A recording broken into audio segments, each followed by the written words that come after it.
Hey, what's up guys and gals? My name is Rick9G. Thank you so much for joining me today. We're going to be talking about I Love Lucy.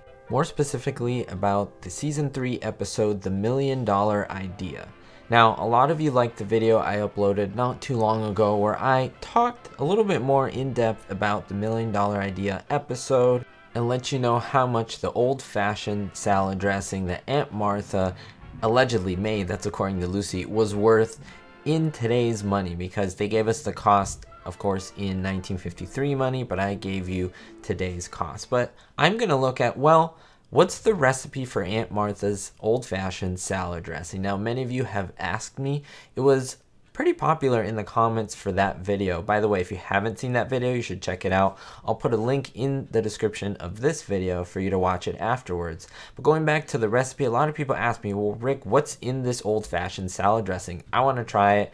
I want to know what it is. And although it is a story from I Love Lucy, I did a little bit of digging. And I have to also give a big shout out to Cheryl, who gave me a little bit of an assistance with this video, because she provided me with essentially the recipe from a book. I extrapolated a little bit more on this, but I want to thank you for that. And I'm going to get into the details of what actually went in this dressing. Now, it doesn't say that this is Aunt Martha's old-fashioned salad dressing, but it does list it in an I Love Lucy, or that is a Lucille Ball cookbook, with salad dressing listed on here.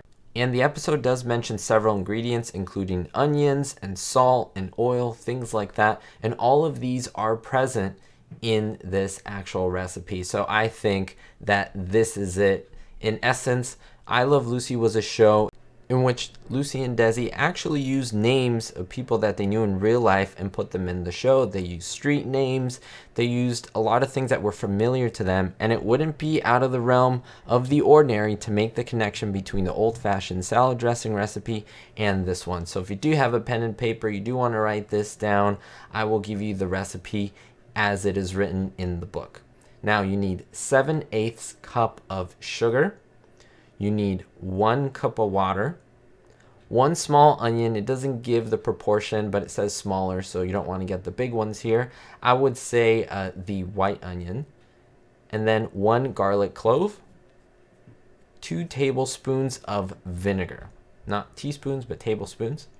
Now, 1/2 cup of lemon juice. That's a lot of lemon juice. Now, remember, onions was mentioned in the episode, as I previously said.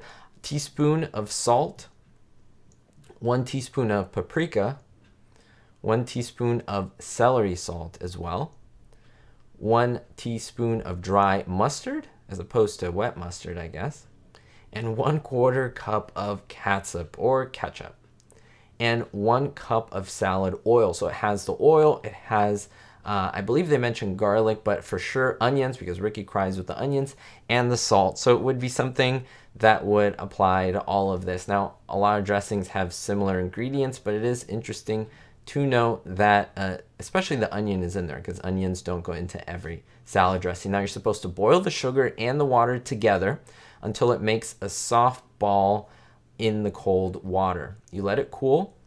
You add the grated onion, so we have to grate the onion and the garlic to the vinegar and the lemon juice. Now then you strain it, and you retain only the seasoned liquid. It is an interesting recipe, and it is pretty complex for just making dressing. I guess that's why it was so good, right? According to the episode. Then to this liquid that I just mentioned, you add all the other ingredients and you mix it well. Now you add this syrup to a mixture, beating well with an egg beater. So you do need an egg beater or a whisk. And then you pour the dressing into a glass jar, which is what they do. They put it in a glass jar. And you cover it tightly and you store it in the fridge until it is needed. And that's about it, guys and gals. It will give you something to the consistency of what is found in the episode. I was happy to bring it to you. Like I said, what do you think? Do you think that this is the recipe? Although they don't call it Aunt Martha's old-fashioned salad dressing, it does have a lot of the ingredients. And so I did want to provide it to you. And I want to hear what you guys and gals think when you try it. Let me know. Is it good? Is it something that you would imagine Lucy and Ethel eating and putting on their dressing? Thank you so much, guys and gals, for the love and support. As always, links in the description for things like Patreon, ways to support the channel. Easy ways are to thumbs up this video and to subscribe. We are trying to hit 100,000 subscribers by the end of 2020. I think we could do it. It's a big, big goal, but it is coming up, and it is a milestone for any YouTuber. So we'll see you next time, guys and gals, and don't forget, be hopeful. Thanks as always to all the Patreon supporters, especially the executive producers for this video, Andy B, David D, Ricky, and Joe R. Thank you so much to everyone.